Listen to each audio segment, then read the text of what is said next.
Oh, hey! Before this video starts, this episode of a Snappy-Tech Podcast was recorded all the way back in 2018. It was streamed live on Twitch because there is a member of Twitch staff who is on the episode, and so it never found its way onto YouTube until now. Just a quick update, I have had no contact with either Yosh or Couchcasters since this episode aired. We just never kept in touch. Jake and Helen, however, from Grey Alien Games, both incredible people. I still keep in touch with them to this day, and they actually have a game coming up soon. So click the first link in the description to see the Steam listing for Regency Solitaire 2. It looks like really good fun. I've played all of their games since we chatted, and I still keep in touch with Jake and Helen. They're both incredible. If you're seeing this, thanks again so much for coming on the podcast. It was amazing. So without further ado, here is what I find to be a really interesting talk about gaming, both from like a developer point of view, but also from a streamer point of view and from Twitch's point of view. So we kind of had all three of them involved, and it was a really great conversation. So enjoy. So, and it is Sunday, the 28th of January, and this is going to be an action-packed episode because we have not one, not two, but 4 guests. So, here's what we're going to do. We're going to go around and take it in turns to introduce everyone, because as much as I'd love to, I'd fail miserably. So, let's start with Jake and Helen, who are both from Grey Alien Games. Jake, if you'd like to go first, just introduce yourselves. Okay, hi, I'm Jake. I've been making indie games since 2005 full-time, and 20 years before that as a hobby. Most recently, we released Shadowhand, which is an RPG card game set in 18th century England, and before that, we made Regency Solitaire. So that's me, more or less. Hi there, I'm Helen Carmichael. I'm Jake's partner in business and also his wife. We work together, as Jake said, on card games, so most recent one being Shadowhand. I'm particularly interested in the game design and the historical research side. Hi. So, yeah, sorry. Yosh, if you want to... Hi, my name is Yosh. I'm the UI and UX designer over here at Twitch. I'm mainly responsible for new product development for the website, and I work very closely with the community. Oh, and last but not least, I'm Duckman. I'm part of Couchcasters. We're like a stream team. We do a lot of different variety streaming with different hosts, all the other people of the team, and we also are focused on community building and events management. So, with the wealth of knowledge that we have, I think, in the indie game sector here, because as Jake mentioned, you know, he's been doing it for 20 years, which, full disclosure, that is... Actually, Jake, do you remember the date, roughly, when you started, real quick? Oh, well, I was 9 when I started making games, but 2005 when I went full-time indie. So June, just after my birthday, actually. So what was your first, what you'd consider a major project? Because for context, I've tried making a game, and I'm going to say this once and never mention it ever again because I've gotten this far without mentioning it ever before. I tried making a game once. It had the worst name. It was called like Death Sword of Doom or something like that. It was horrible.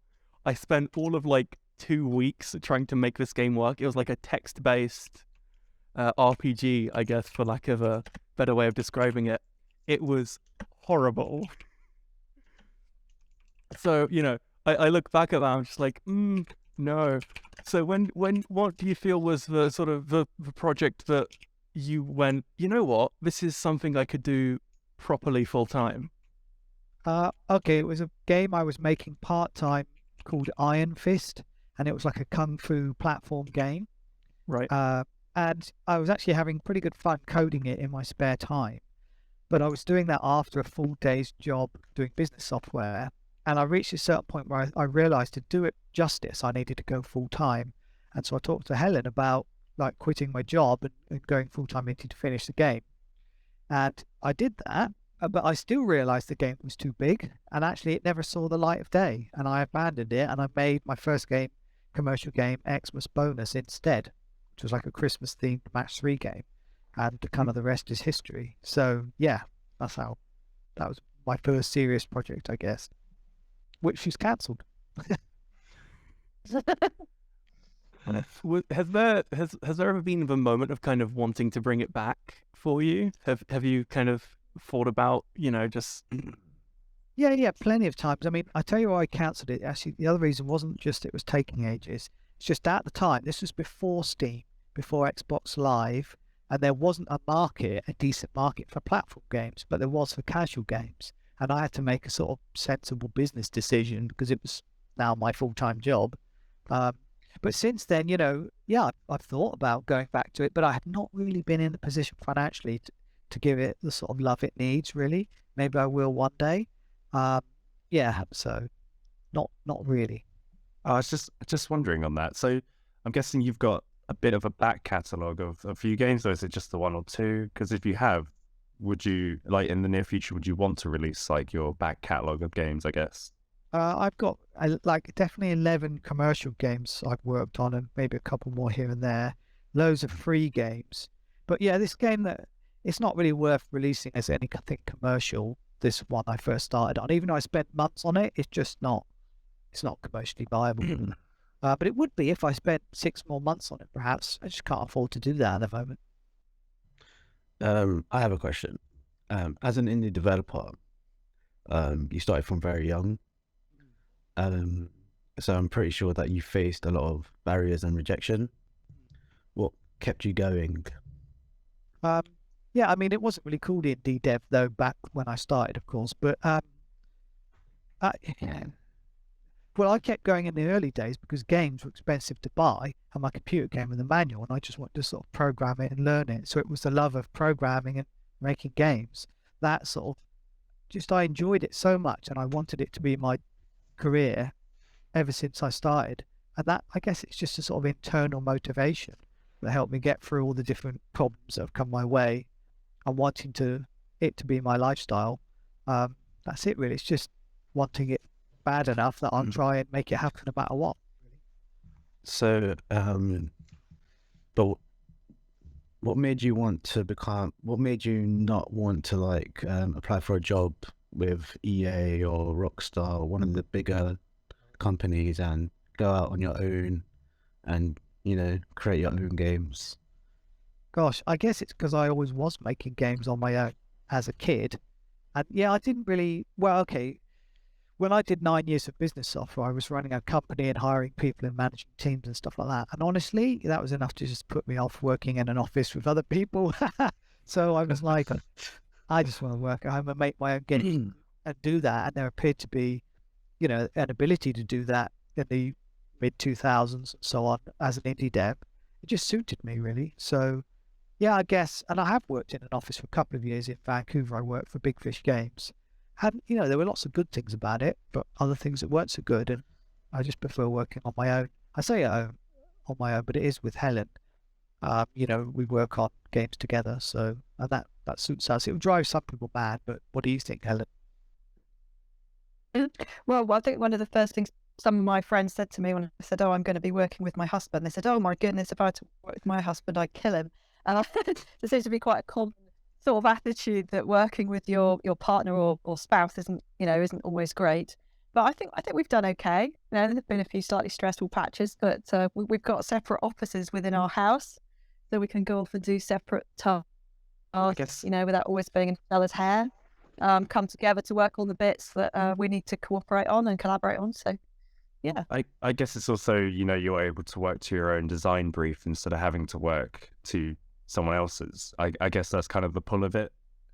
Is it or? For sure, for me. Definitely, I mean, well, Helen's other sort of job is science writing, so you do sort of need to write articles to people's briefs, don't you? Yeah, I mean that's been one of the things that's been really exciting about doing game design, which I was very much on the sidelines, just popping my head in and giving occasional bits of advice throughout the majority of the Grailian games many years. But just in the last 3, going on to 4 years, I've got involved, and it's because I came up with an idea for a game for Regency Solitaire, and we went off and got some funding to sort of create a part-time job for me so that I could get involved and learn the ropes. But yes, that's been the amazing thing about it. That's been so much fun. Whereas previously I've been writing articles that other people want me to write, in this case, this was my story I wanted to tell. It was the world I wanted to create, the historical period I wanted to visit that I thought other people would enjoy as well, and how to imagine that and make it fun. So that part of it's been brilliant. You mentioned the initial reaction. I think it is a very common reaction of being like, wait, you're married and you work together, right? The idea of keeping, personal life and work life separate. As an overall, do you think it's been a positive? Do you see yourselves working in ways that, you wouldn't be able to with any other person? Well, I suppose there's an upside and a downside, in that perhaps we're a little bit more blunt and direct about things that are working or not working with each other than somebody might have to be if they were working with a colleague in a sort of office scenario. We, much quicker to say, oh, that idea's not working, we need to change it, without having to sort of politely say, oh, yes, what a lovely idea, how beautifully you've come up with that. But I don't quite, so we cut through some of the crap. Yeah. And we're obviously flexible. We've got 2 teenage children, but when we started out working together, they were a bit younger. So in terms of being flexible with times and being able to work at different times of day and fit around our children and things like that, it's been a great kind of flexible working arrangement from my point of view. Well, I also think we've got similar interests. We do understand each other as we've been together for a long time. So that really helps. But yeah, there have been other times where it's been not great. So it's just swings and roundabouts. But I would say that the games I've made with Helen are my best games. So, that's a pretty good reason to sort of make more, really. Is this like a... Oh, sorry.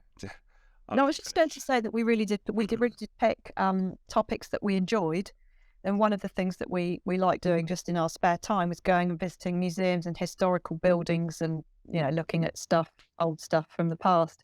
Just sort of a hobby, something that we like. So it's what we've got in common, and we're able to, both of us, put that sort of interest in the Georgian era, which is where we seem to have landed for our last 2 games, and sort of really get excited about that and get enthusiastic about it, do a lot of reading about it and great visual stuff as well. So, and to be able to visit these places again and photograph them, and he sends those photographs to the artists for references and all that kind of stuff. So yeah, there's a sort of shared passion there that's definitely helped the projects along, I think.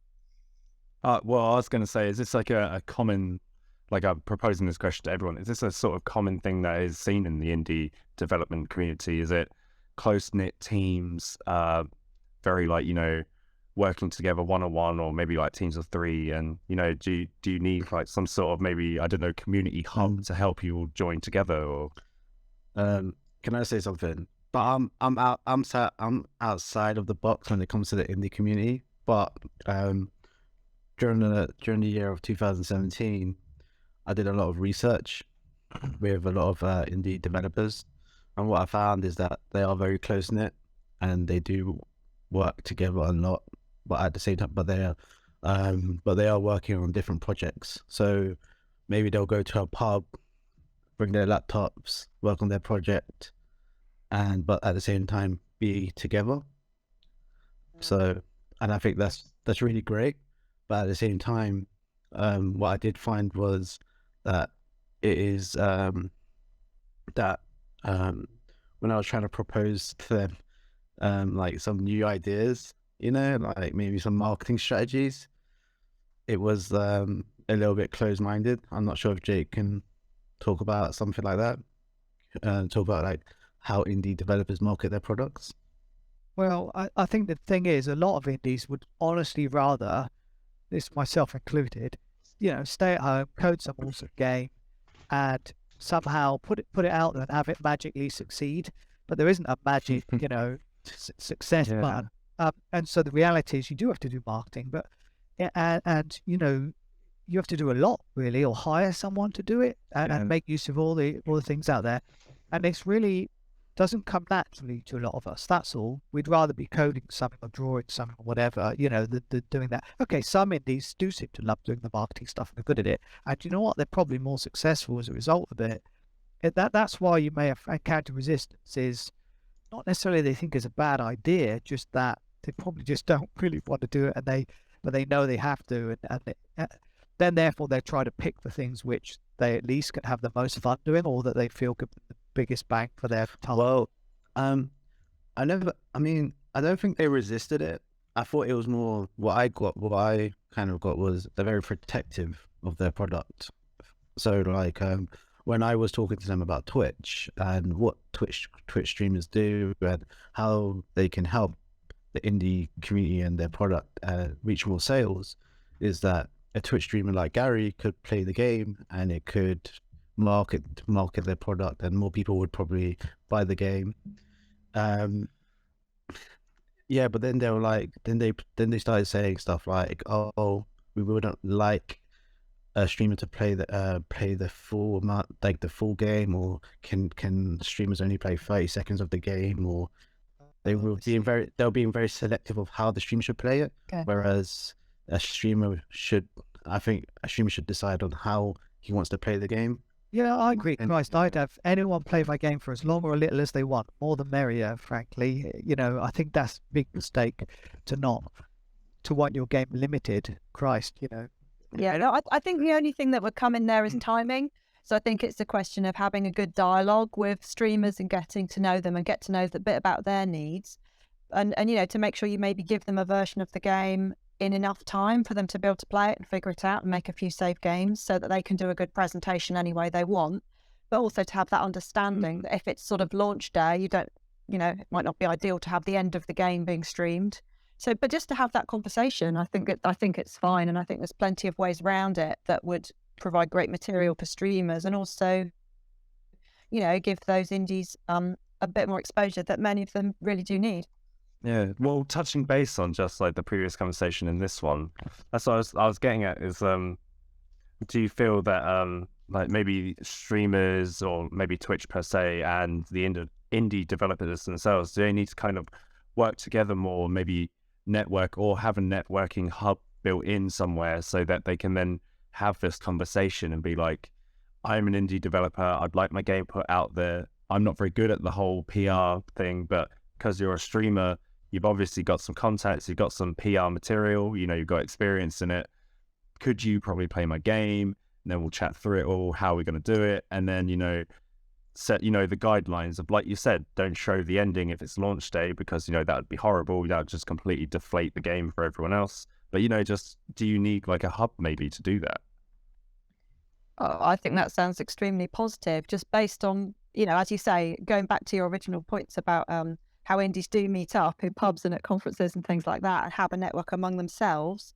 There does seem to be a slight gap between people wanting to put their game out to streamers and actually getting in contact with the right streamers who stream the sort of games that they actually make and things like that. So there can be a lot of hit and miss. And sometimes it does feel like a huge job if you're not well connected to try and send out keys to 50 streamers, 100 streamers, and without doing all that research. And that's where, again, a good PR person, or as you say, a good, well-organized hub or intermediary might be really helpful in putting the right people in touch with the right streamers at the right time in the development process. Well, you just mentioned, actually, that's quite interesting what you just said about the whole, you meet up in pubs or maybe small conferences or something like that. Are they quite regular, and have you been to one recently?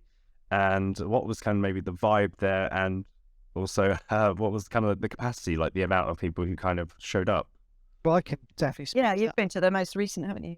Yeah, well, actually, I co-founded a meetup group in Vancouver, Canada, called Full Indie in 2010, and it's still going now. Monthly meetup in a pub with like 100+ people and speakers and so on. Now they do an annual conference and jam. So that was really awesome for the Vancouver scene, and lots of people met up there and actually ended up working together on games and stuff like that. And I believe there's people, there's obviously people streaming in Vancouver, and they sometimes go there and meet developers as well. So that's kind of cool. But I just went to Games Forum London, so it was like a couple of days, last week, and there was a load of indies turning up there.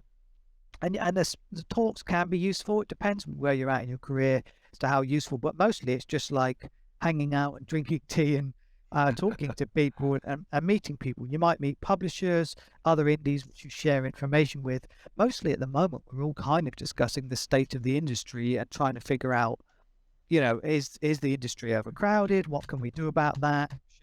And most people seem to agree yes, and a lot of people at the moment are talking about not spending too long on making a game. I just made a blog post about this very topic. Because if you spend too long and it comes out and it flops, you're obviously in trouble. So, an antidote to that is to make shorter games where possible and reuse your engine from past games to make other ones. But there weren't any streamers as far as I know at this. Yeah, I was about to touch base on that and be like, well, how many streamers do you reckon were there, or was Twitch there in some form or capacity, or? I don't know if Twitch was there. They may have been, and I just missed them. There was one streamer, Jupiter Hadley. You might know her. She was there. Yeah. So, and she's cool. And there probably were others. I mean, she would know actually. I bet she knows them all. But that was the only one I encountered. So. But Jupiter is a YouTuber, if I'm correct, right? Because I think I ran into her. Oh, sorry. Okay, yeah. I mean, I think she does. She does Twitch stream, I think, but yeah, I think she is more of a YouTuber. But that's still, that still shows that you're kind of attempting to like network. So if you're getting YouTube involved, or if you're getting streamers and that, I mean, I try to do that when I go to the conferences, but yeah, there isn't a sort of obvious hub online where people can meet. Because I've kind of looked into this a little bit, and what I found is of course the juggernaut to use for networking that is Twitter, because it's very simple, very easy. You just chuck out a hashtag and you tag along onto that, and you can find people with similarities or people who are trying to do the same thing as you. But what I found is with the indie development side of it is there's not a lot of that going on. So I was just wondering, you would it be a good thing to maybe set up or have it? Yeah, I was thinking actually maybe a Discord channel could be good for something like that. Maybe because it would be more specific, because Twitter's sort of far and wide. A lot of indie devs I know are using Discord. I don't know about streamers. Oh, we use Discord all the time. But, exactly. So like a specialist channel, maybe to sort of, or maybe with sub channels. So streamers of specific types of games, genres of games. Maybe they could meet indies via that, get to know them a bit more. But I don't know. But I find for Twitch streamers, I don't think, because you're mentioning like some Twitch streamers might come along to these events.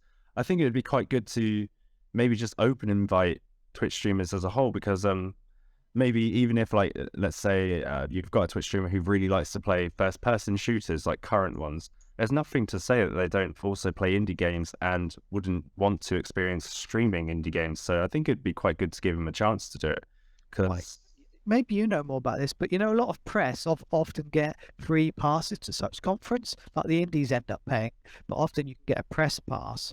What would be quite cool is if streamers got passes, because ultimately they are as effective or more effective than press anyway at getting the word out. Yeah.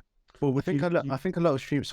Sorry, Gary. Sorry. A lot of streamers do get free passes, if I'm not correct. Oh, okay. Well, that's cool. Yeah. Do you get free passes, Gary? I didn't really want to say. Yes. What we run our ship is because our whole kind of foundation of our Twitch stream and how it is we built ourselves up to actively help promote community, but actively help promote everyone. Yosh was experiencing this yesterday, but if we get free invites to something, we will go along, but we're going to help you out. So we'll do some PR stuff. We'll actively be like, do you need a cameraman or something to document it? We've got a guy, he'll come along. We'll either pay for that guy or he'll do it for free, and and we'll send you all the material. So we try to be a positive influence on this. So if we did get a free pass and there's people who are actually paying to go to it, we don't make the people feel bad who are paying, because we're trying to do something to improve it almost. I don't know, would indie developers, if they were paying to go to these events, seeing the streamers then coming along for free, would they feel, hard done by or something like that? I don't think they would. No, I mean, I come from a background before I worked in games, in press and PR, science journalism specifically. And it's always been a completely normal thing for journalists to get into conferences for free, because that's how people get coverage. It's completely normal. So I think if you just see Twitch streaming as an extension of the media, I think it's completely normal, and I don't think anyone would think anything of it, to be honest. Yeah, I mean, you might get the odd tiny moment. Like, imagine it was like 90% streamers and 10% indies. That might be a bit weird.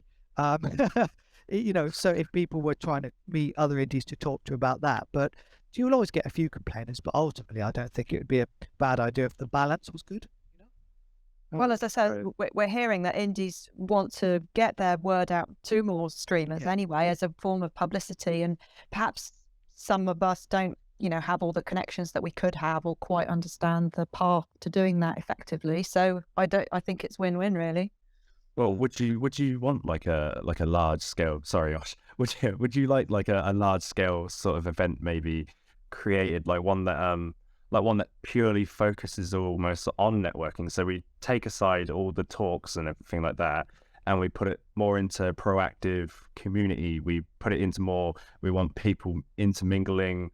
We want them exchanging contacts and just enjoying the games maybe there and then, while having a nice, like maybe a cup of tea or a drink or whatnot, while you discuss the future. They go, well, I'm a streamer, you're a developer, I like these sort of games, you're developing those sort of games, let's get together, let's do something.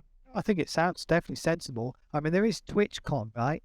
And I know that some indies make a beeline to go there, but they're the sort of people who've got the budget and time to sort of do that, I guess. But smaller scale things in local areas would be... Yeah, that's what I was trying to get at. Would you like smaller scale up and down there? I can't speak for where you're all based because I'm in the UK, but would you like smaller scaled events but dotted around the country, so you don't have to spend a fortune having to go from, let's say, the top of the UK all the way down to London? Yeah. Maybe like one halfway, one at the top, so you can all have a fair and equal chance to attend and get this added exposure. Well, I mean, I think it's good. Do one in Bristol. That'd be good for us. Yeah. Yeah. I mean, the other thing is there are existing indie hubs, some of which have got names, for different areas around the country that already have a base and desks available and all that kind of stuff. So it seems to me that you almost need to link in with those existing networks and offer events at there. Yeah, that's the next one in the northeast. I'm pretty sure there's a big hub in Bristol. There's one in London. Obviously, there's possibly hubs in Scotland. You've got to kind of latch onto those, I reckon, and use with the structure that's already there. That's exactly what I was going to get at next. Like, if you've got these contacts for hubs and if someone approached you and had like these proactive ideas that they're like, I'll take that and I'll go create that event for you, would you then be willing to surrender over all this information almost to help develop the community at large for the indie developers? But you've already answered that for me, so that's good to know. Gary, can I just touch on your point? Last year, I spent the whole year actually just researching the indie community and how it can integrate with Twitch. And from what I know, there are a lot of indie events going on in the UK. So there are some in London, there are some in Cambridge. They're all like dotted around. But the issue I found, the biggest issue with the indie community, number one issue, is marketing and building their social footprint. That's the biggest issue, and I feel like I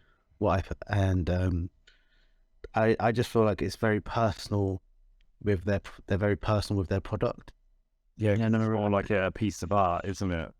Yeah. So I know I already said this already, so I'm sorry, but and I just feel they get very protective if they were to surrender some of their game or something, and it got bad reviews or because people are just talking bad about it, it might hurt.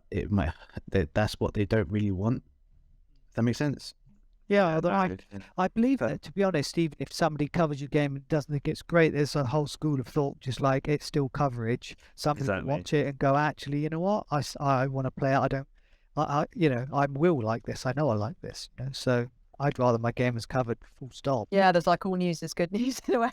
Yeah, that's how it should be. That's how it should be, though. Yeah. But I went to a lot of events where a lot of indie developers were, and I just got the opinion that they just struggled with to bring their game over to Twitch. But what we did do is we we have something now, but we still want to work with a lot of indie developers, and we still want to create a platform for the indie community, and so that when you go on Twitch, it'll have like a separate section for them, so you don't have to like filter through different game titles, because we understand that the community is very small, and in terms of the game, but what you can do now is that if you like have a Prime membership, you'll get a free indie game, and some of that profit will go straight to the developer.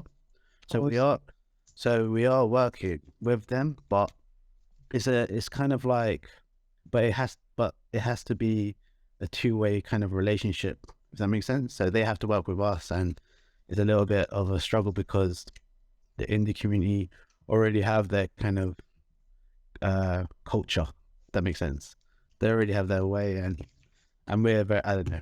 Well, I think I'm just babbling right now. no. I think if anyone if anyone doesn't want to do marketing and have the game streamed, I guess that's their choice. But I would think it would be possibly a bit unwise. I mean, there's definitely plenty of people I know who want to get as much coverage as possible.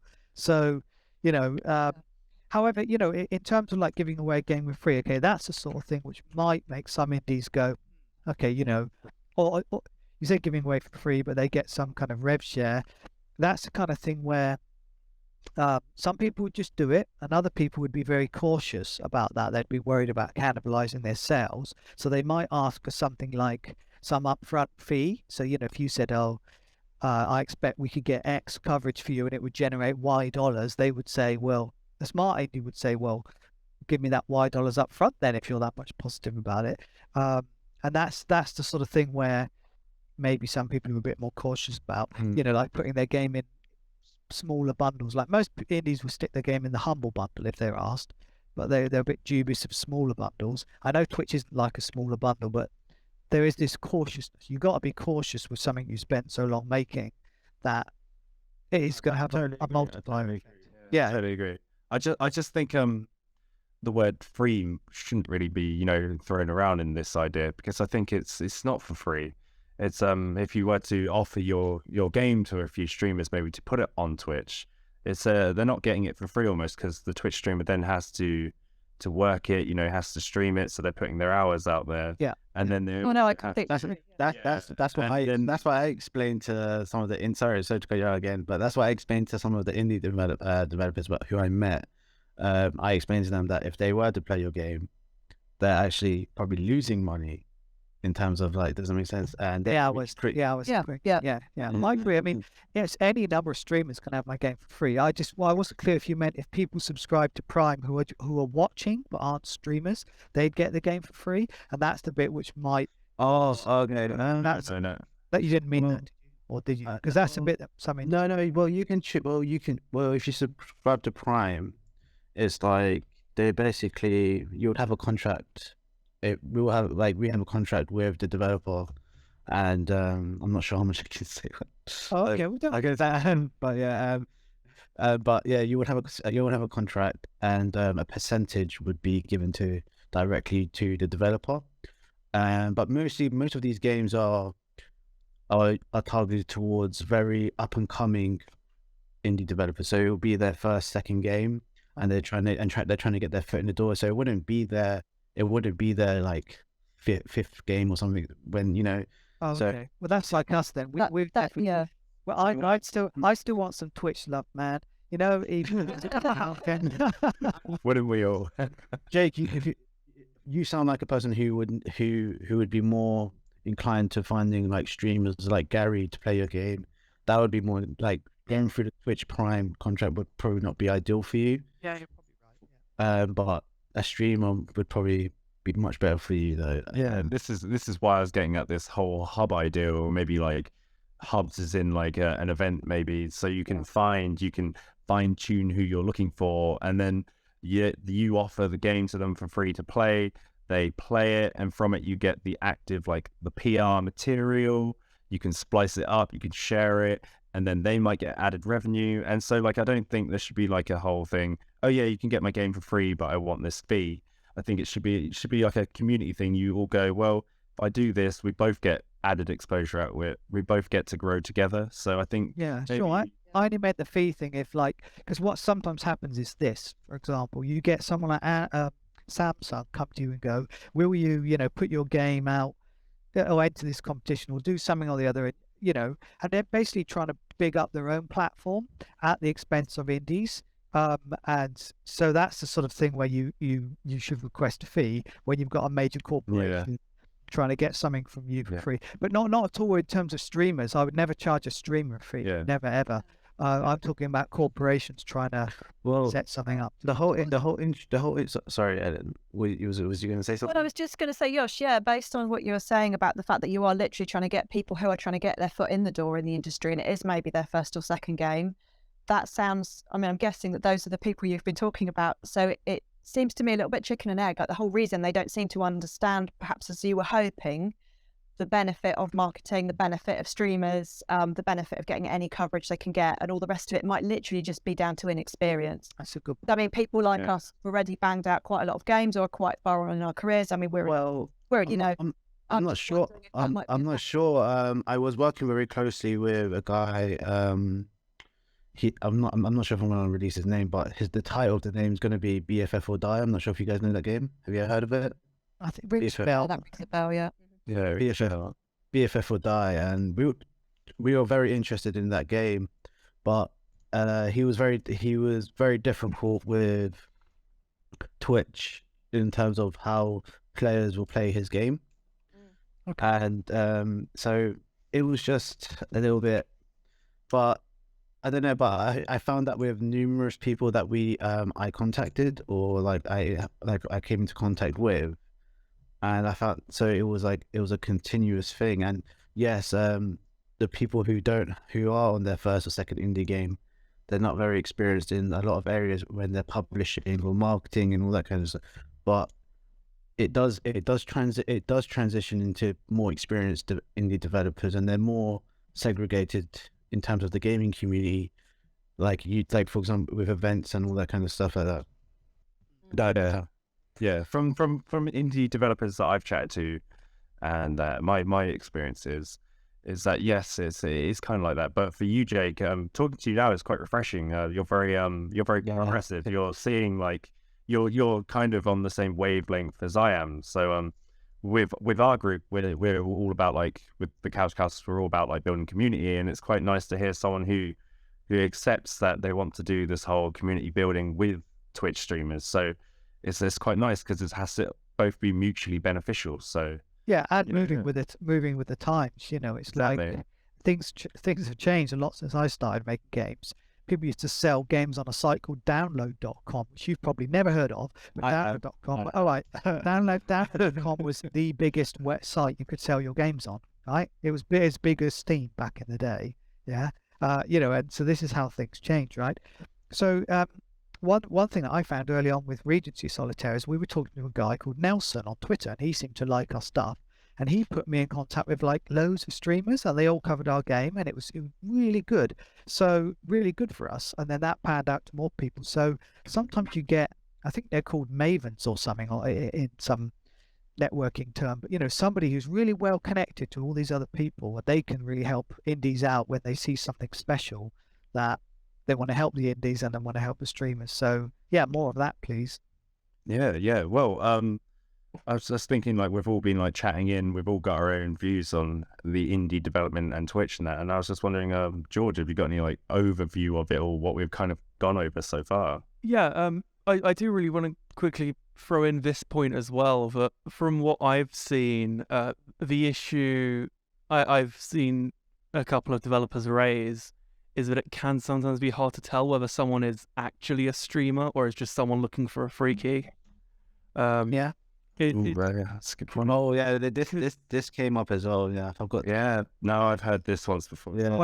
Well, I've had direct experience of that, of course, because every time we ship a game, we get 1 million emails from people, and to be honest, 90% of them are scammers. When you look at their, if they're say a YouTuber, though they claim to be a YouTuber, they always claim to be someone with 2 million subscribers or whatever. Yeah. So that's my first warning. It's yeah, okay. Then you look it up, you look up their email, there's one letter different in it or something.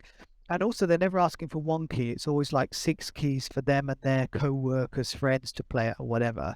And they're just going to sell them on G2A or something. And it is dispiriting. And that's why some people are using things like Promoter app and Keymailer now. because stuff are verified.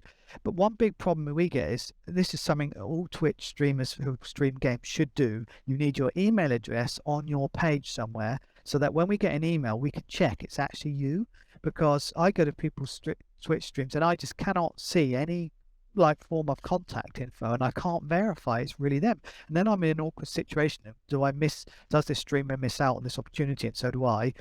Or is it a scammer? We really don't know. I mean, but in the end, I end up taking benefit of the doubt and sending them out anyway quite a lot of the time, because I'm that desperate for the streams, Well, I'm touching base on that. That's quite funny, because we have actively tried to work with a few indie developers, and we've sent over emails their way. And I'm going to actually check my channel's stream right now, if it's got the email on it. I'm almost certain it does, because this is something you've said, and it actually came up once before. They wanted us to verify who we were, and at the end of it, they asked us for photo ID, like a picture of us, so then they could match it up to the streamer on the actual thing. And then after it worked out in that, they were like, oh yeah, that's good. Like, yeah, we'll happily do it. But yeah, I think I think perhaps maybe what some Twitch streamers then maybe don't realise is the sheer volume of these scam requests we do get. It's a lot, it's significant. Maybe that's why some people are wary. Yeah. And then the other way around it I've seen is when you're actually at events, they always ask, have you got a professional business card? Because you'd only carry a professional business card on you if you were legit, because why would you otherwise, And yeah, I don't know. I think, I didn't think of this, but you're right. I think indie developers have to be very cautious that they're not just basically chucking money away by giving away a free key. Yeah, and we know that a lot of people are going to pirate our game, and people have different views on piracy, but it can be a bit annoying, and especially if somebody's just getting your key to sell it somewhere and they don't even give a toss. It's just a waste of your time, really, and it's just dispiriting. I mean, then there's the other thing of, okay, actual valid streamers. There is this point.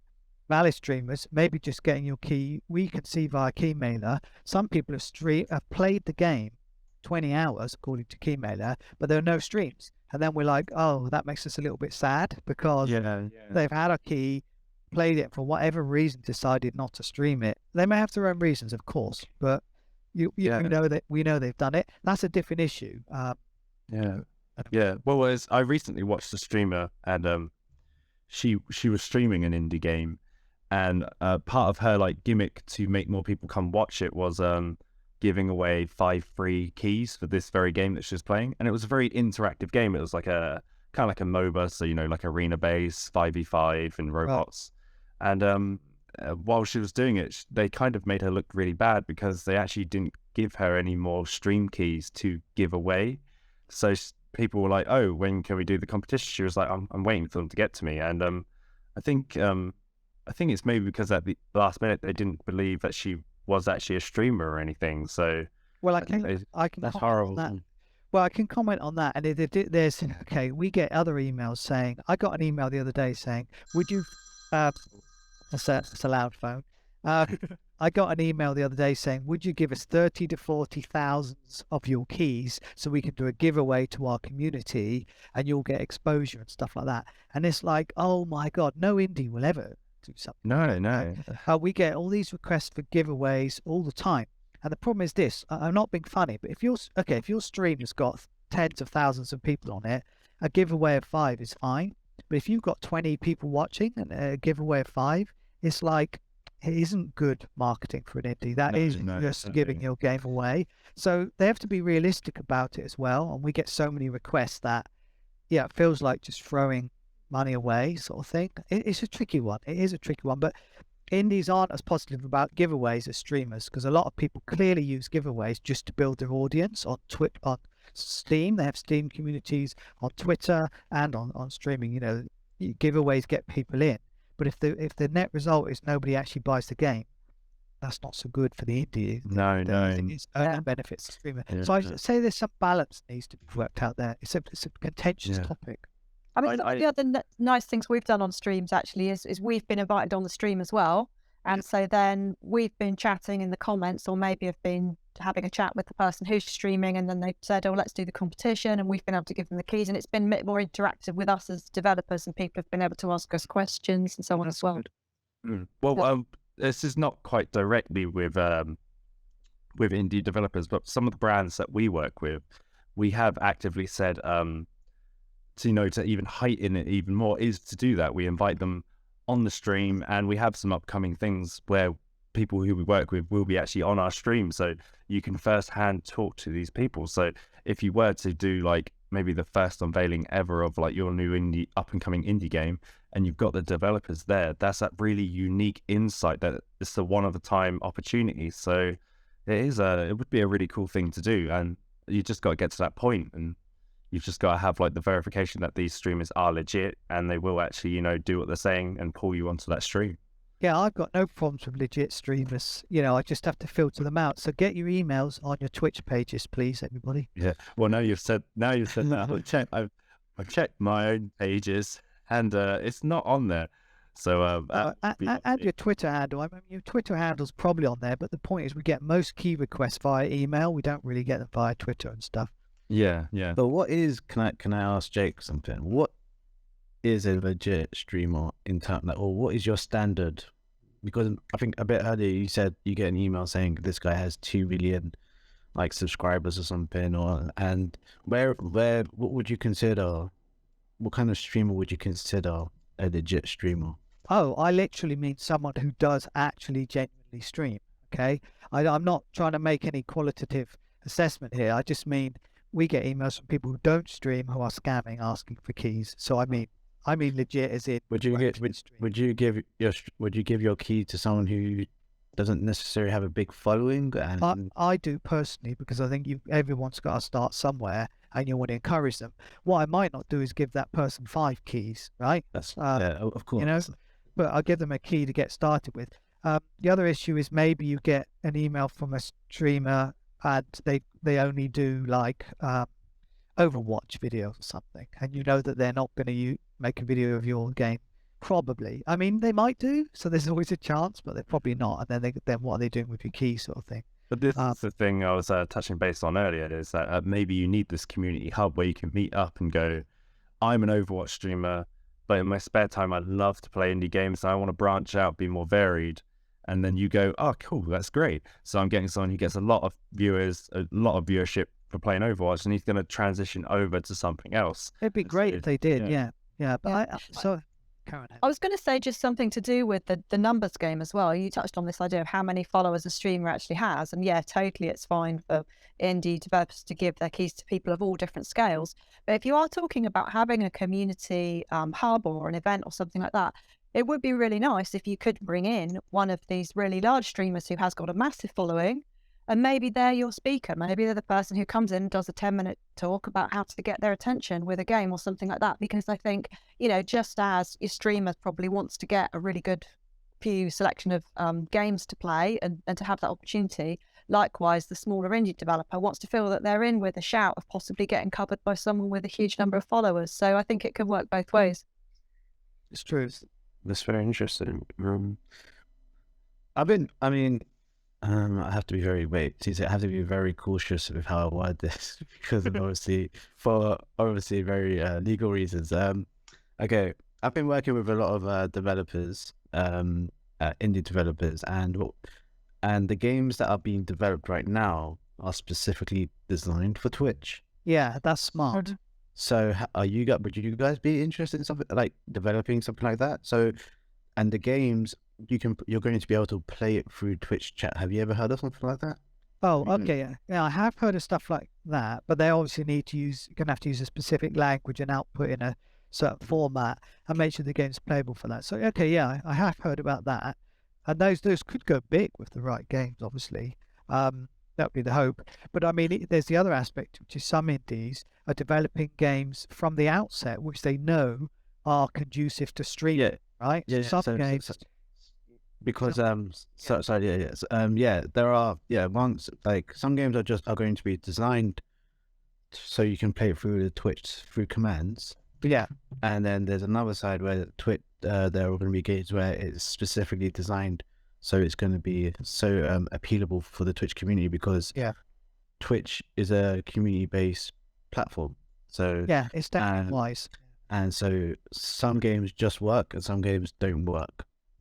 Yeah. So Yeah, absolutely. have you thought about that when you was like, or is that I think we have not necessarily thought about designing specifically for Twitch, but we have looked at our existing games and thought about how well or not they might stream. And we've discussed like, if our game had certain elements done differently, it would be a better game to stream. So we have, we're aware of that.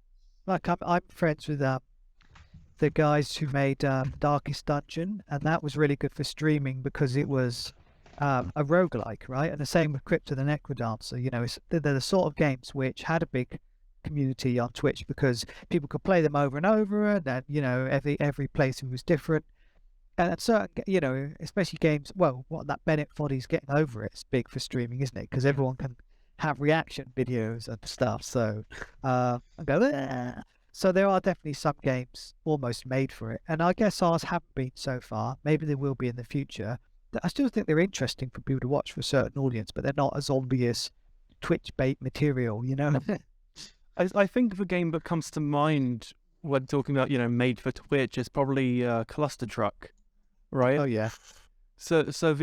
And I think they did that well on a couple of fronts, in the sense that, you know, they had the whole voting system where you could have viewers actively affect your game, and it kind of gave them that side of it. And then the developers also had a lot of fun with it, right?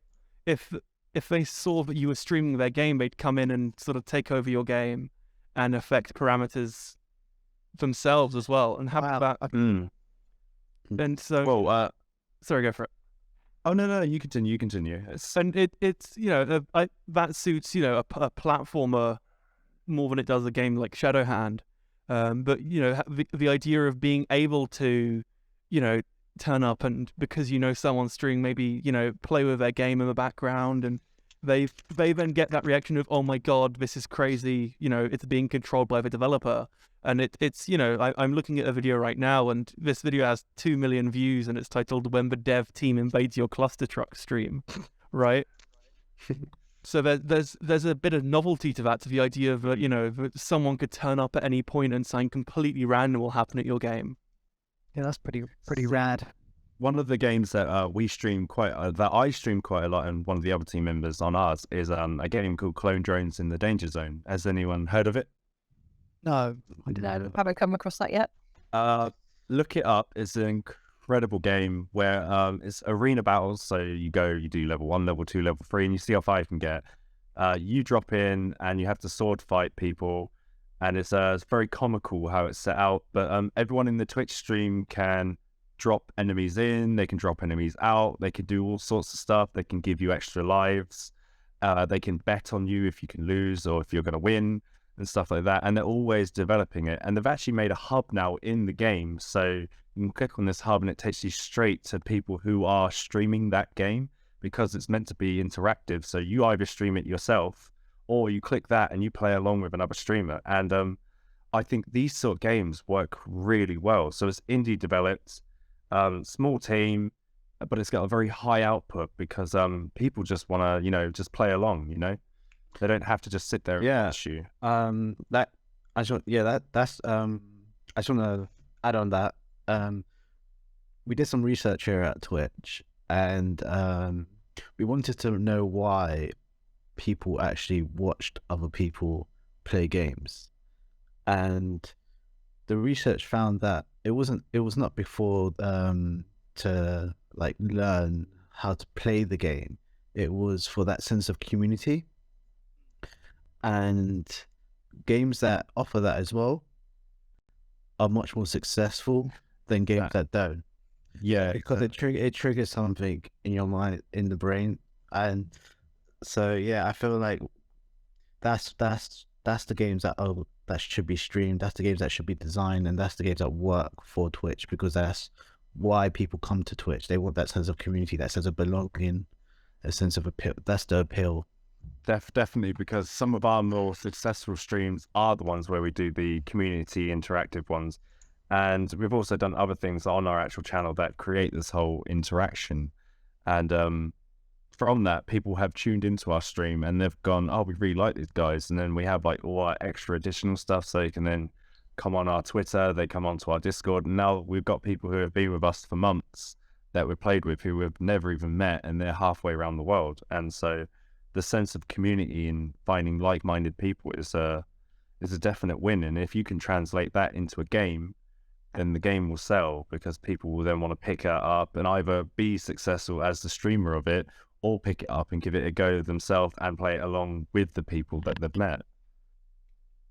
So Yeah, it sounds cool. It's the sort of thing that I'll tell you what though, I feel like some indies are well positioned to make games for that, right? Maybe they can afford to take a sort of certain risk, because it is ultimately a risk developing something for a new platform in such a way where it could blow up, go big, right? But it could not. It could just totally fail, like making Facebook games 10 years ago. A lot of them just flopped. I mean, there's a risk in any indie market, whether it's phone or Steam or whatever. So it takes a certain mindset of a certain person who's able to do that, I think. I mean, I don't know Twitch honestly well enough to make such a game personally, so I would probably stick to what I know and do best. But I can do that at least with the sort of games I think are better to stream, if possible. So can you tell me more about your game, Jake? Yeah. Well, Shadowhand, the last game we made, is an RPG card game.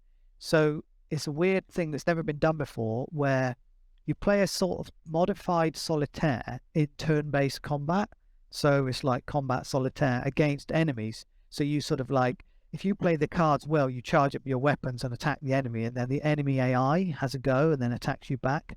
And it's all set within a sort of story about a highway woman and sort of pirates and stuff like that, 18th century England. And you've got inventories, and you can level up your character, and you put all these items on, all these different weapons and special abilities. So it's quite an in-depth game with a lot to it.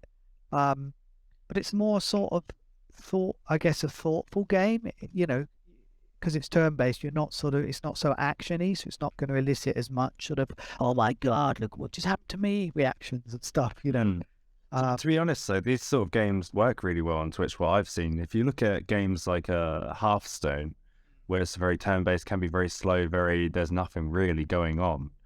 They work really well, because while the streamer's doing that, then it's to the streamer who has to project the increased personality themselves to make people go, oh, it's really interesting. Or you can do added on top things, so you do music streams on top of it, so you can compile two types of streams to one. Okay.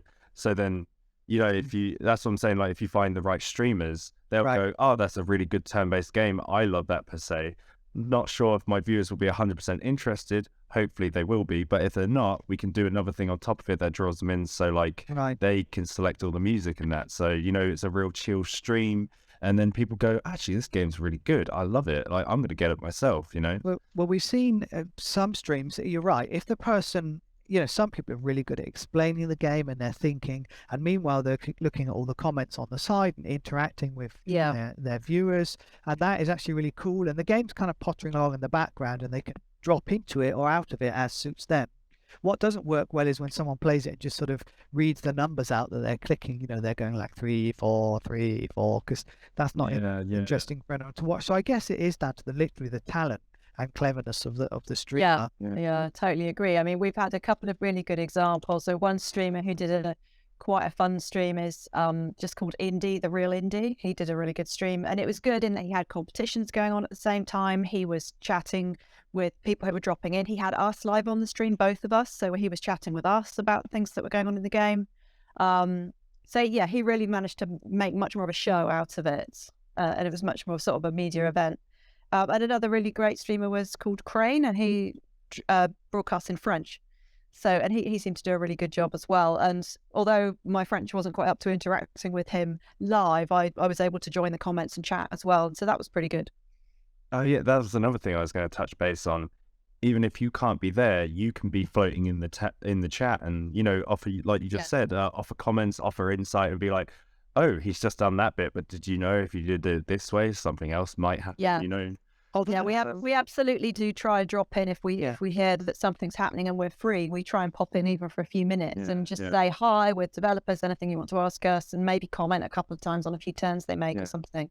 Well, that reminds me actually. Okay, so the people I have got to know, the actual streamers who have chatted with me in some way on Twitter, what would normally happen is when their stream goes live, they'll say my stream's going live, and they'll tag me, right? And I'm going to play at Grey Aliens game, and then I'll retweet their thing, right? Obviously, and probably I'll drop in on the stream if I'm available, and then say some stuff. So all the streamers that have got me to interact with them, they've just done that by making sure I'm tagged. But loads of other people have streamed our game and haven't tagged us on Twitter. And so we haven't dropped in, and we don't even know about it till way afterwards when we just do a generic Shadowhand search and find it, you know? So in terms of that, you know, I gave you the advice about get your email on your Twitter page, your Twitch page, but also tag the devs via their handles on Twitter when you're about to stream. And then they can share it with all their people and drop in. So that's really hopeful. Well, Does this sound like good advice? No, this is very refreshing. You're a very progressive indie developer. I'm liking this. This is in my head is firing a lot of synapses, and I'm going dush. I can think this through now, and I'm going, actually that would work. Like the ideas that I've had for like events and that, and I'm going, actually that's going to work, and we can get indie developers involved, and we can get the wider community involved, and we can actually create something very positive, a very positive hub where we can have everyone mutually benefits from it. So cool. Yeah, and I think maybe harvesting more of these kind of tips from other indies who have been successful in getting their games streamed. I mean, maybe just by searching through Twitch streams, which ones have been streamed the most, trying to contact those devs and say, you know, did they do these kind of things like being tagged on Twitter or contacting? How do they get in contact? Yeah, pull all that information together. I think the best way. Oh, sorry. I think the best way to get in contact with a Twitch streamer is simply by going out to events and meeting them in the flesh. In my opinion, that's how I met. yeah, That's how I met Gary at Twitch London, right? Twitch LDN. yeah. I only met you for like literally only met Yosh for maybe 20 minutes tops there. Now I've had like hours and hours and hours of conversations with him, discussing anything and everything, and I think you got told off when you met me, did you not? You got told off? Oh yeah, I got told off by my crew because I didn't even notice you were part of Twitch. Like you were a Twitch actual employee. I just treated you as a normal human being almost. They were worried me you'd offended them and shut down your channel. Yeah. Well, I was actually going home. I was walking away. I was going home, and then I think Gary like dragged me with something. Did you not grab me? Yeah, no, yeah, I grabbed massive photo. Yeah, because everyone, I don't know, Twitch London, a lot of people were very, cagey. They were like, just doing the whole networking thing. And I was like, no, this is meant to be a party. That's all, we're meant to be having fun. We're not here to promote ourselves or something, and I grabbed like maybe like 12, 13 people closest to me, Yosh being one of them. And I'm like, you were all going in this photo. We're all getting this selfie together. And we did it. And from that, Yosh was like talking to me and I was just chatting some crap. And then one of my team members was like, do you not know who he is? And I'm like, he's a guy in this colourful top hat and big sparkly shades. I need to see this picture. I can't not see this picture. Yeah, it was just it was good. Yeah, it was good. And then from that, I had an event yesterday, and Yosh came along, and we were just like, I got him to meet the wider variety of the community that I've assembled. Almost, I mean my team's assembled, and Yosh was like asking around like how many of you are from London, because it was in London, and like all of them were like, we're not from London. And then Yosh is like, well, how do you know each other? It's like, only known each other for a month or two, and it was just like, that triggered me. No, that just shows how diverse the community has gotten, and that shows like that's very positive to see that. And I think that's great, because a lot of the people there were actually familiar with Twitch, and some of them were streamers like Juxto. They wanted to progress within Twitch, and a lot of them, and with what our team's trying to do is try to build and promote community.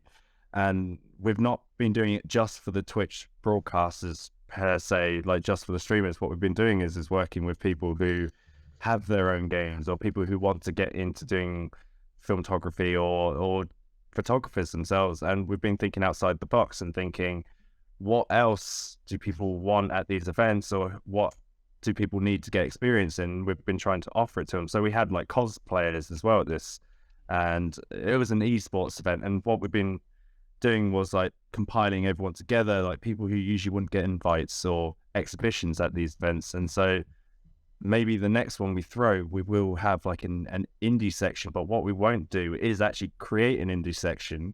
We will intermingle you with everyone else, so you're not like, put on your own little place. What we do is we'll force you to mingle and create a community sense. So yeah, no, this is very refreshing, and it's a good insight that it can be done. Like, Yeah, I mean, it might not be for everyone, but there will definitely be a lot of takers, I'm sure. yeah, definitely.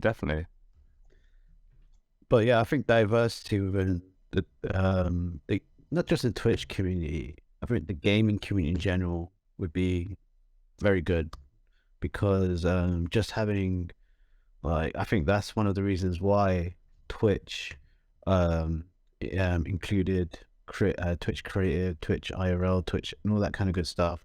I mean, what we would love to have, like, a lot more indies, like, more, like, give them more space for people to, like, notice them, because we know that on Steam, if you put your game on Steam right now, I know that it's not going to be up there for a long time. And when you look at the percentage that they take from the developers, it doesn't really equate to the publicity that they get for being on Steam. But I'm not sure. Maybe Jake, you can talk about that. Well, it's true that, okay, I think a lot of devs acknowledge there was a few golden years in Steam, and those golden years were when it was a closed platform, right? When they selected games that they wanted to put on their platform, and if you got released, it would stay on the front page for a while, and you could make good money, right? Obviously, that's changed with Greenlight and Steam Direct. So yeah, back then they were earning their 30%, definitely. And I think that some people, there are grumblings, shall I say, amongst indies that, wow, it's 30% now, and they basically, your game gets released and buried almost instantly. What it is worth them doing is, okay, they are one place for people to go and find your game, at least still. They do cover all the payment processing and tax and all that kind of stuff. But you can get the humble widget on your own website if you're an indie developer, and they'll take a very small percentage and handle all that stuff as well for you, sort of. So, yeah, I'd say there's less advantage to their 30% now. Maybe this would be something to maybe pull into events, and actually, like, while you're at events showing off and exhibiting your games, the people who are playing it can buy them there and then. Like, they can buy off your card that's got the key on it, and then they head over to maybe the Twitch store, they head over to the Steam store, they input that key, they get the game, and you've made more money because there's less percentages traveling over to whoever else it is. So maybe that is something that could happen. Yeah, potentially. I mean, the thing ultimately is most people still buy through Steam because they want to have the achievements all in one place. In a sense, Steam has sort of won that game. I know there's itch.io and Humble or GOG, and I love GOG. And you can buy direct from devs. So it's good that people still do that, but ultimately that they're sort of in the minority, really. Yeah. And you can't survive if you only try to sell via those systems. Sorry, carry on. I was just going to say that I think the fact that Steam has that monopoly is, I think, part of the reason why they've struggled, right? Steam almost had to be a good product for people to start using it. And then now that there's, no good alternative, well, I say there's no good alternative, there's no alternative at the same scale. The lack of that alternative all of a sudden means that, they have the Greenlight, which is atrocious and full of, asset dump games that somehow still are profitable. Yeah, amazing. It's a tricky thing. But this is why building up your social footprint and social media is so important for indie developers right now. And this is probably the most important thing for indie developers is because Steam is just not as effective as it used to be. Yeah. And nothing on the market right now is offering indie developers that kind of support, you know. Yeah. And having that support always stems best, I think, if it comes from face-to-face encounters, because meeting people in the flesh, you can really get a good judge of what sort of person they are and what their intentions are. So if these events do start popping up, I would love to go to them. I'd love to be able to approach the indie developers and be like, you know what, I'm a Twitch streamer. I'm not like a huge Twitch streamer or anything, but I would happily love to do to the best of my ability to promote you and to promote your game and have a mutually beneficial partnership. And Yeah, that would be good. You're definitely right about face to face, because here's the funny thing, because I'm a bit more old school. Everybody sort of used to go to events to meet people face to face because there was no Twitter, Facebook, LinkedIn and stuff back in the day. And now there is, you know, a lot of people think maybe you can do everything online, and you can do a lot. Oh yeah, and it's a multiplier. But that is why I still go to things like London Games Forum, or why I'm going to GDC in February and stuff like that. Because when you meet people face to face, you're right, you get a better feel for them straight away. You make a stronger connection than you ever will online. And that's why it's important to try to attend these things. And it's not easy for everyone, and it can cost money, you know, but it's Jake, important for you your need to business. go. You need to go to the events that these Twitch streamers are going to. Yes. I know a lot of indies. They go to the. I know they have like specific events designed for them, and not a lot of streamers go to those events. Yeah. You need to find out what events are these streamers going to, and go to those events. And so, like, I'm not. Maybe some EGX. You said you went to EGX. Yeah, and that was good. That was good. Resd as well. in the Yeah. UK. Yeah. And there's TwitchCon itself, right? yeah.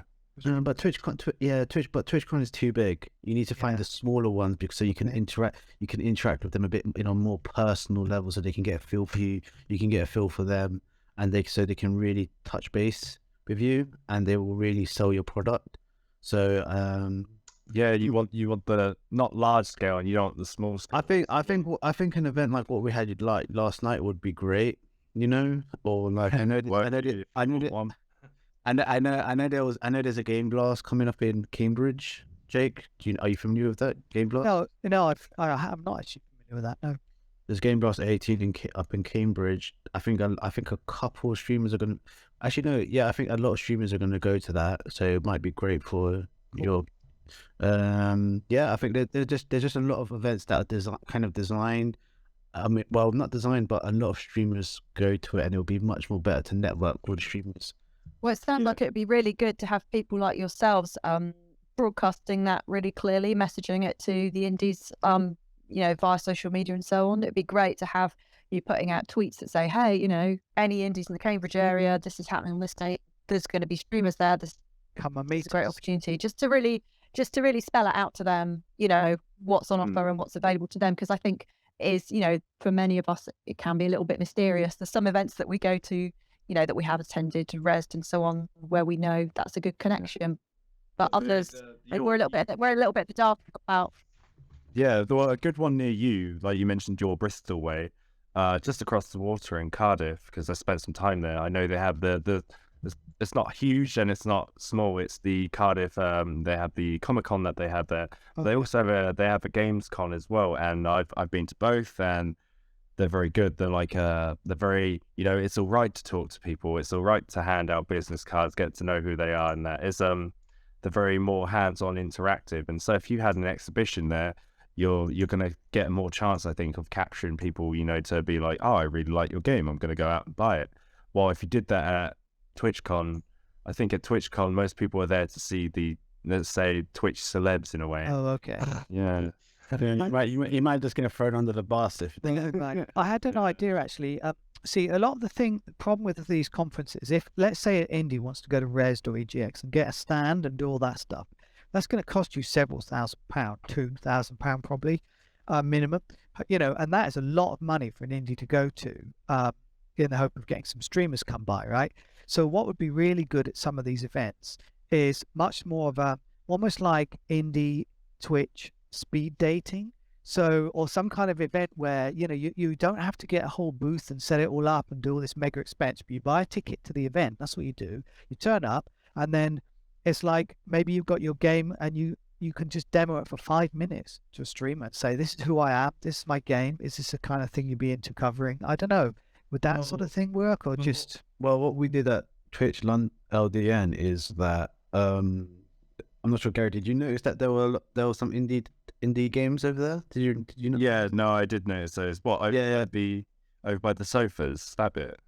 Well, there were I think there were 3 indie games, 3 indie, and what we did is that they couldn't afford to come by themselves. So what they did was they all chipped in for the most expensive package, which was like £2,000 something, and so they all chipped in, and they all came and just exhibited their work.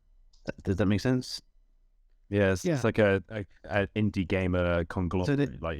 So they collaborate. So they all basically chipped in for one package. But that's a smaller kind of thing. I'm not sure if that will work for EGX or something. But I mean, maybe. But it was really great because you had like a hub of streamers, so you was getting your money's worth in sense, because you knew. But I'm not sure. Yeah, I mean that's fair enough. But even then, they've had to chip in and do a lot of work. And it's good they've taken that initiative.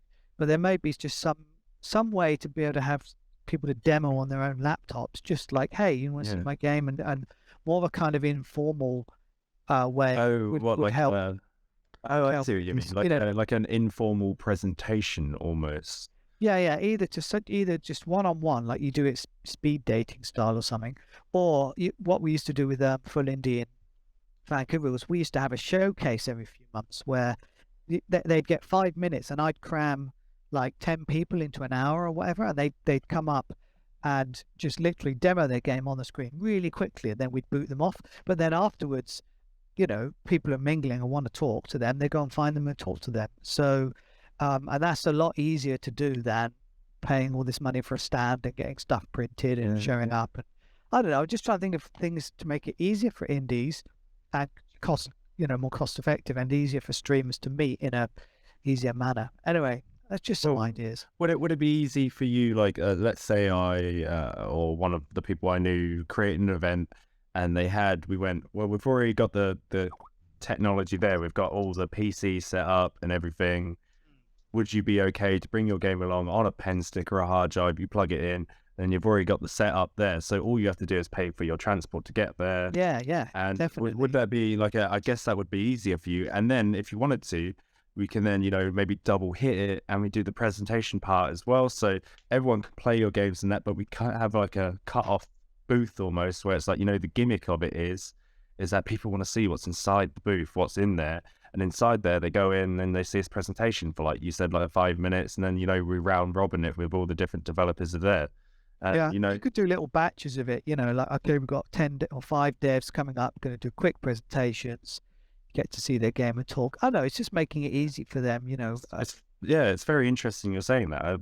I will definitely take this, to thought, and I will personally look into this and think your mind looks like it's like yeah, right. I think that's just coming off your end. I think I can.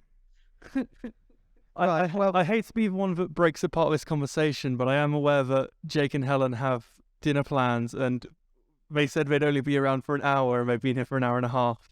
So we do have to roll, actually. Thank you so much for joining us. Do you want to quickly push all the social medias and the website and everything? Where should everyone go? Well, we're both from Grey Alien Games. I'm on Twitter as @GreyAlien, and Helen's on there as @BCHezer with Z's. And just check out Shadowhand on Steam if you fancy an RPG card game, or Regency Solitaire if you fancy a sort of Jane Austen romance themed card game. Check them out on Steam. And follow me on Twitter, and see you all around. The other thing I highly suggest is that if you do go to the Grey Alien Games website, which is greyaliengames.com, there's actually a section which is just free games, that most of them are actually online as well, but most of them you can play within your web browser. and they're all quite fun games. Like I found myself, I've lost hours to them just over Okay, the cool. last few weeks. Because Yeah, that's game jam games. Yeah. because most of them are, they're small games. There's like a Jewel of Orion, I believe it's called. And that's just fun to, play around with. So I highly good. suggest, if Shadowhand isn't quite your thing, go look at the game jam. I think it's under the heading's jams, right? It is, yeah. I just love doing those things in between the commercial projects to sort of let off steam.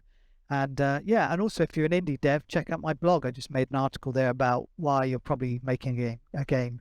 You're taking too long making a game, basically. So Spend that's- forever that's on your what game. part. Yeah. Thank you so much for coming, and we'll touch base later. I think Yosh and I think there's been a very productive conversation here, and we could spend all Thank night you. talking about. Yeah, I've just realised that we could. Thanks, spend everyone. Good to see you all. Thank you for Thank you. coming. Thank you. All right, let's see how smooth this transition is. Wait for it. Thank you. Ooh, that's Thank you. right. So we're down to the three of us. First there were 5, now there are 3. I know. Let me just fix your webcam real quickly. I think this should be quite an easy fix. Oh, look at me. Me and my pre-planning working out. Who'd have guessed it? Ooh, I should do this more often. Right. That is slick. Look at me go. Oh, you're not quite centered. That's fine, don't worry about it.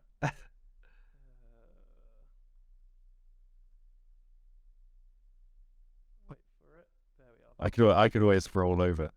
No, it's because going from viewer to more, the preview is also bigger. That I've also got I've got tall hair, so it's hard to get in. oh, we seem to have lost Yosh as well. Oh, he lagged out. Oops. Well, we can always continue the conversation if you want until Yeah, I think if we go for a little bit, I know I had a couple of questions I wanted to ask Yosh for sure. So see, yeah. give him a minute to see if he comes back. Just hang up on Helen. I think there we are. Was there anything you wanted to ask me maybe, or Let me just set up. You know what? There's no point in changing it because once Yosh comes back, it'll be broken again. So let's keep it as it is. So, yeah. You've mentioned, and we discussed this, or you mentioned this in the pre-show as well, how you're working from moving to. Oh my God, you've just become massive. It's fine. hilarious. It's hilarious. I roll backwards. I roll backwards. So Oh, don't worry about it. Don't worry about it. but yeah, you mentioned how you were expanding. Hello? You're back. Okay. Perfect. How you're expanding from having, I think you said 5 streamers currently to about 10. So what is that process like? We have quite a few applications coming through of people we've got to know and stuff, and they either want to stream under our banner, but it's a weird thing to happen because we only started up our endeavor maybe 5-6 months ago, so we're very, very new to this. But I have a very, very knowledgeable events background and networking side of it all, and so we've started all this whole endeavor to be couchcasters, and we have a core group, and then now we've had people who have liked us so much they've gone, you know what, I'm a streamer. I might not get as many viewers doing it on my own, so I'd like to stream under your banner or stream as part of your actual team. And it's very odd, and it's quite humbling to have people be like, oh, I like this a lot so much, they're going to do something for us. But I don't know, it's an odd thing, and it's only recently happening, so it's the feelings haven't quite settled in what to think and feel. I don't know if that really answered your question. Yeah. No. So I'm not sure how willing to discuss this you are. So feel free to shoot me down. No. You said that the way that you were handling it was basically, handing the keys to the castle to these people. Yeah. And trusting them. Do you have some form of mitigation in place in case one of them goes rogue, for lack of a better? So yesterday at our event that we ran was an esports event. So 2 universities came head to head, and duped it out, that had it all on different games. So you got CSGO, Overwatch, and that. And the entire event itself was live streamed on Twitch under our channel. So if you wanted to, see any of that, just head over and look at the past videos and that. And It's just Couchcasters, right? Or is it Couchcasters UK? Couchcasters UK. The video itself, because it didn't update on Twitch quick enough, is called something else than what it's meant to be called. Actually, I'll change its name quickly now. Yeah, you should. Yeah. Sorry for the typing if it's too loud. You and your damn mechanical keyboard. I know. You're waking the entire household with your typing. Razer all the way. I feel like my one would be worse though. We should just have a type off who can type louder. The issue is my keyboard's membrane, so I'm losing that competition fast. It's also wireless. I feel like the fact I'm on Twitch and haven't been crucified yet is an achievement. Well, for having wireless materials. Yeah. Wireless and membrane in the case of my keyboard. Oof. Yeah, right?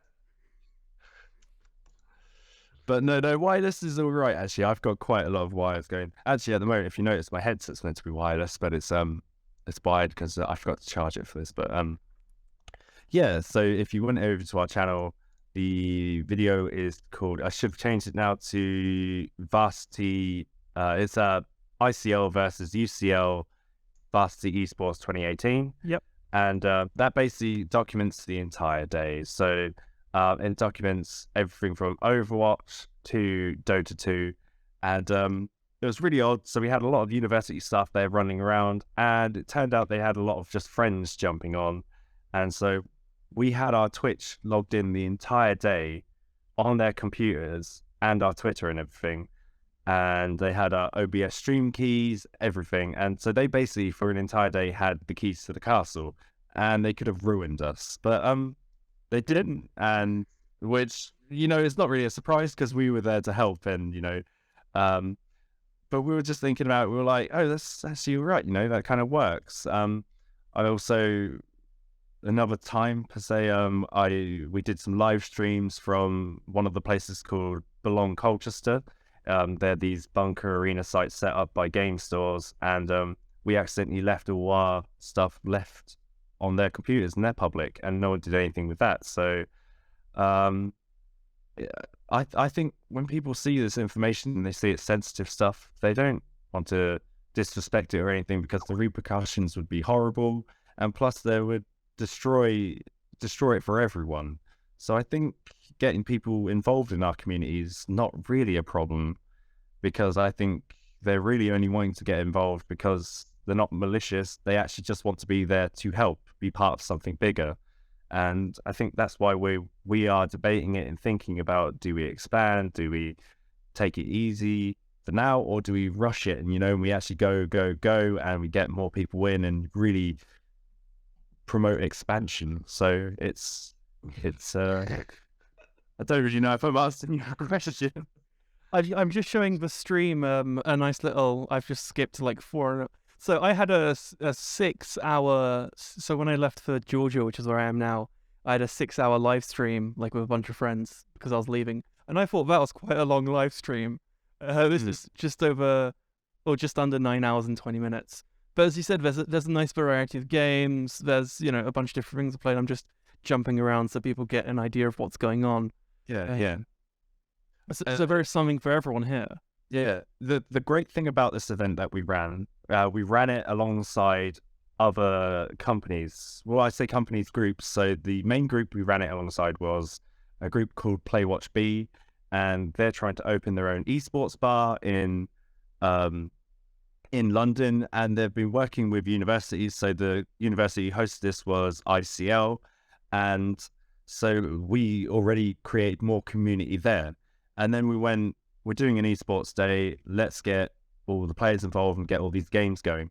And so it's an exhibition of all these players who aren't the best in the world, but they get to sit on top of that stage, made to feel like kings, and they just, they get that actual moment of like glory almost, where they have all these people viewing them, they have the people cheering, the people gasping, and it was just great, to be honest. And yeah, and the entire day we had our Twitch and Twitter logged in, and people could have seen some very sensitive materials, and we had a lot of people just like typing away all day on our channel. It was terrific, and a good reassuring sense that people won't abuse it if we give it to them. Yeah. Yeah. I have a question from the chat, but I just want to forward on to you because I put in there saying if anyone had any questions to shoot them in our direction. And my friend Emily, it's Professor X. Yosh, I mentioned that you were coming on, and she said she met you at Twitch London, which I was planning on going to, but I wasn't in London anymore. So, Okay. and she said this is directed towards the Couchcasters specifically, saying, having started streaming around the same time, what would you say has been your most effective networking tool starting out?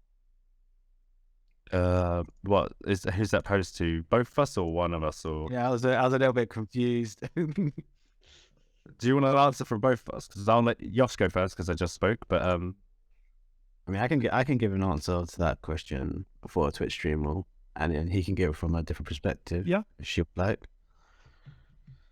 I think if you decided to become a Twitch streamer, if you decided to actually stream and come on our platform, I think you should not really take too much notice of your viewer count. Don't really obsess over it. And I see a lot of streamers doing that. They're like, oh yeah, and then they get caught. Then they might start Googling how to view bot and all that kind of stuff, and it leads them down a very negative path, which will never really lead them anywhere in terms of the Twitch community. And what you should be focusing on is what kind of energy are you putting into your Twitch stream? What kind of presence are you giving out? What kind of community are you building? Because there are every streamer, big or small, has a community, and what kind of community is different. So Professor X, you have to ask yourself, what kind of community do you have? Is it, but yeah, and I'm going to let Gary answer his question. okay, well, could you ask the question one more time? Then I 100%. Having started streaming around the same time, what would you say has been your most effective networking tool? Okay, how to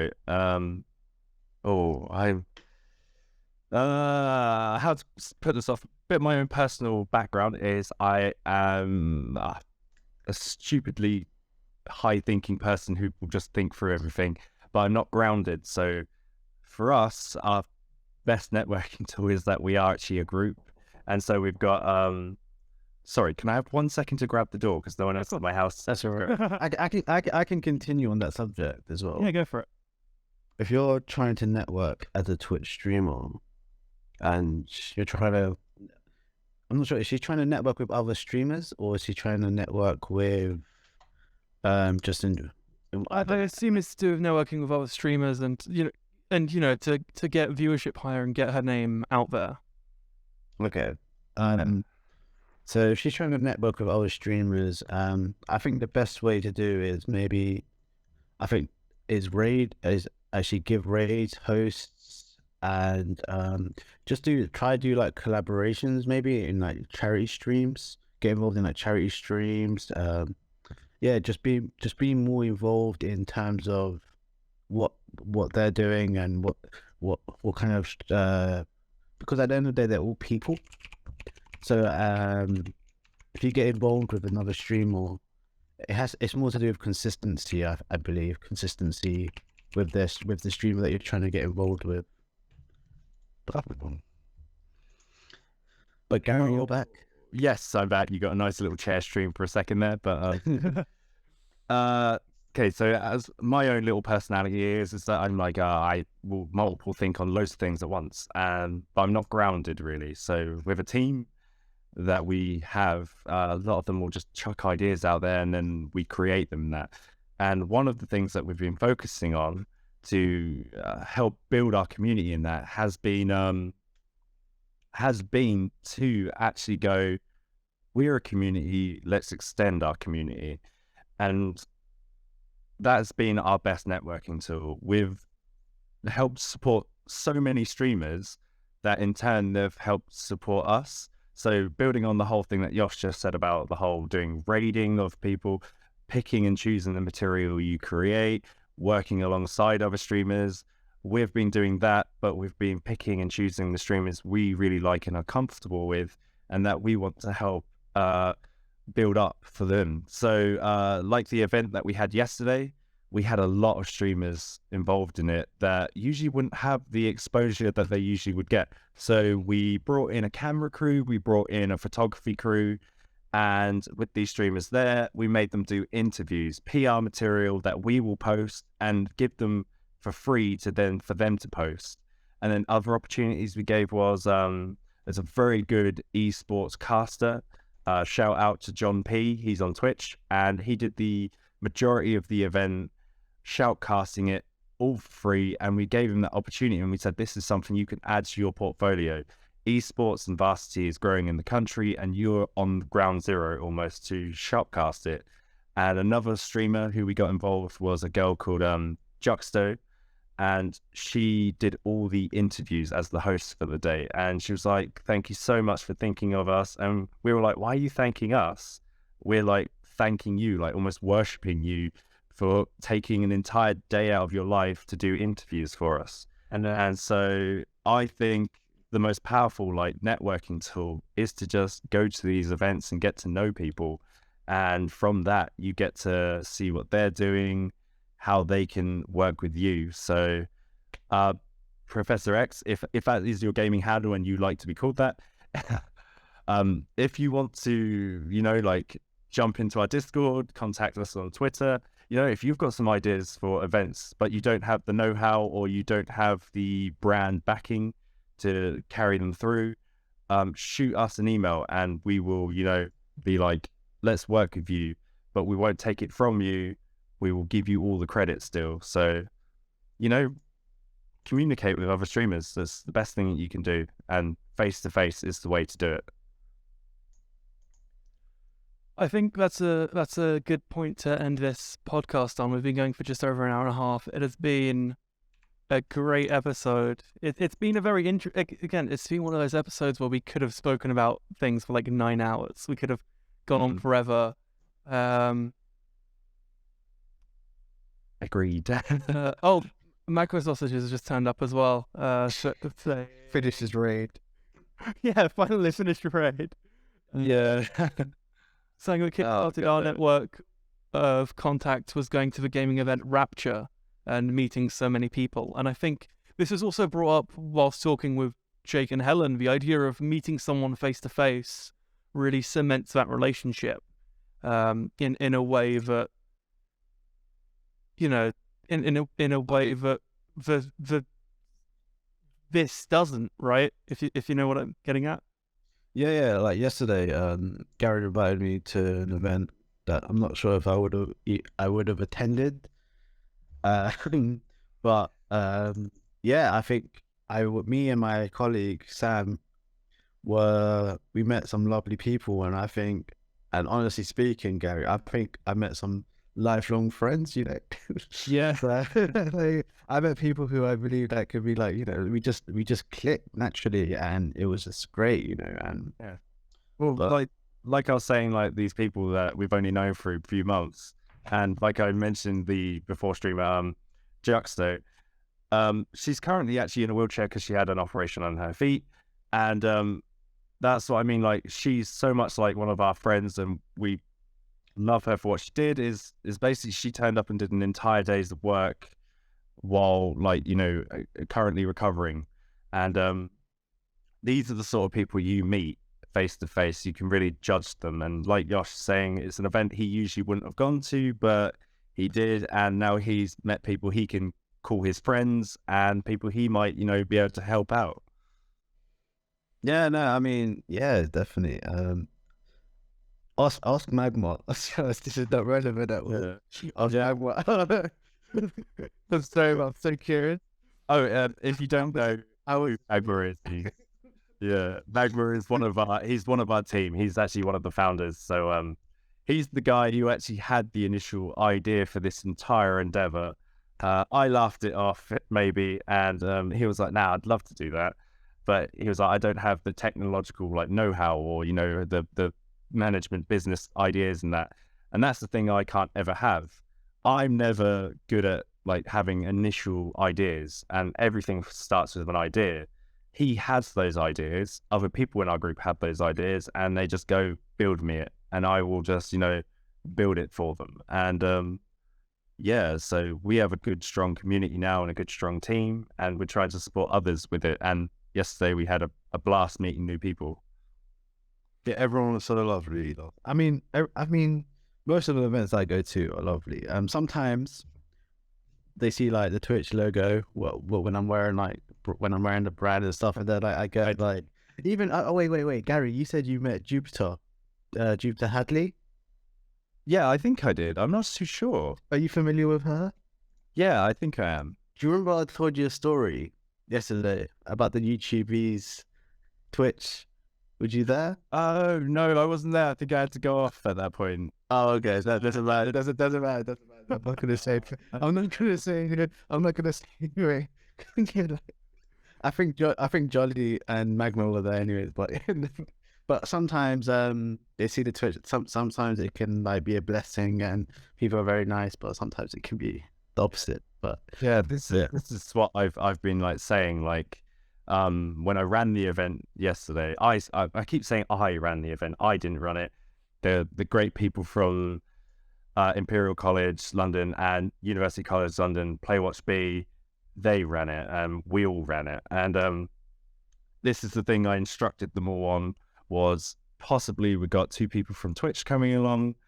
I would like them to be, incognito. I don't want you to make anything about it. I just want you to be like, they're coming along, treat them like people. Don't treat them like staff. Don't, like kiss their feet while they walk past you, stuff like that. I mean, just treat them like normal people. Oh, yeah, not figurative. Yeah, we were very casual though, right? Yeah. And then I told Josh like in a little message before like going, I was like, if you do come up, you don't have to wear Twitch stuff or anything. He did, but they also wore jackets, so it covered like the Twitch logos and that. And I usually don't wear it. I usually don't wear it. Yeah, but I wanted it to be their choice to go, hey, we're from Twitch, or their choice to go, oh, I'm just Josh today. I'm interested in watching some League of Legends, and yeah, that was quite No, but the reason why we did decide to wear it, let me tell you why. Because usually we don't. Is because it was a new audience in a sense. It was a new kind of event. This I believe it was a second type of event. Am I right, Gary? This is the second like type of event for like the esports and universities because like that they have actually like had full control of. They did have one. UCL and ICL did square up once before in 2017, but it wasn't at their own venue. It wasn't at their own making, and it had a lot of problems. So they've basically been like saying, no, this is our first event, and they've been very pleased with it. And they're actually looking forward to maybe doing more from this and working with us all and working with more streamers. Yeah, because we've tried working with universities before, but like I don't believe they just haven't come to grips with what live streaming is and how it could benefit them and their university. So we've had that kind of block, and when we see stuff like that there was a gaming event with this university. I think Games Angular did something as well, which I attended. We're always interested, and we always want to come along and meet the university students and see what they're doing and see if it's either from a developer's perspective, if they're design students, or if it's a competition, if they're trying to just play games. Yeah, we'd love to know how they're doing it, what they're doing, and all that kind of good stuff. But usually, when we try to interact with universities, they usually just say, they give us the hand and we're like, we're not really that interested, because we try. I mean, I'm not going to actually name any names, but yeah. But that's how it really goes down. But so it was a really a nice feel to it that a big, especially two big universities go and get it. You have the they also have a stereotype of being very button up kind of situation. So playing a little bit of esports. It's really good. Yeah, and that's why, like, the esports there, yes, it was esports, gave everyone the opportunity, but all the players on the stages weren't like the best of the best. And that's what the good thing about it was. Some of them actually on stage were streamers, and they thought this was like amazing. I got to meet some of them and do interviews of them. And yeah, it was a great way to show how integration of all the different aspects of gaming as a whole, the gaming culture, can be brought together to make something so positive. And yeah, well, just a closing statement on that was we also had cosplayers involved. Maybe that was great. Yeah, which everyone thought was like an amazing idea, but how would it go down? And this actually sparked like a realization in my head on this. I didn't know this, that cosplayers prefer, or the majority of them prefer, the smaller venues and smaller events, because then there's a very small chance that they're the only ones turning up in that costume, or the only ones in costume, so they get swamped. I thought they preferred the bigger events, so everyone is like them in that, but they don't. It'll be extremely difficult to give that to the cosplayers, if that makes sense. Yeah, But if you really think about it, because if you create an event, I don't know. Anyway, yeah, but it just shows that we were thinking outside the box and trying to get so many different aspects of gaming involved. And yeah, one of them was to pull in cosplayers, and they loved it. And the gamers all got different pictures with, like, the two people who came in cosplay, and it was a great way to integrate it all. So maybe Yosh, like you were trying to do this before with other universities. You were waiting for us lot to come along. yeah, maybe. Couchcaster saves Twitch. That'll be the No, it's not. No, we didn't really do much. The people. Hashtags and Brilliant. Well, thank you both for coming on. I think we're gonna. What's the best way to do this? I think Gary first. So do you want to pimp Couchcasters all you can? Go for it. Where should people go? I think the main like powerhouse thing that we use to get people to us is Twitter. So we are twitter.com/couchcasters, and just say hello, drop us a line, drop us a follow. Go follow them, and then raid their mentions with, I don't know, kittens, something. Can you get that back? That'd be really interesting if, like, 10 minutes from now, you just have a bunch of kittens on your Kittens. Oh, that's another thing. In our Discord, we have an animals section, so people just post their pets all the time. Oh, that's great. Oh, and actually, that's a good point. Go check out the Discord as well. I think that'd be... Is there a public invite link for it? Yeah, it's all on our Twitch. It's all on there, so you can just roll down. We'll play some games. Awesome. And Yosh, I'm assuming you want to pimp something Twitch related, or Twitch mostly. yeah, I mean, if you want to, yeah, my Twitch is twitch.tv/YKSTU. But obviously, since Gary doesn't even follow me on Twitter, so sad face. Shade. This is actually a growing joke between us both, because I keep trying to find him in that, but he's not under it as like Yosh or anything, and it's like I can't find him. I'll low-key lead you his username.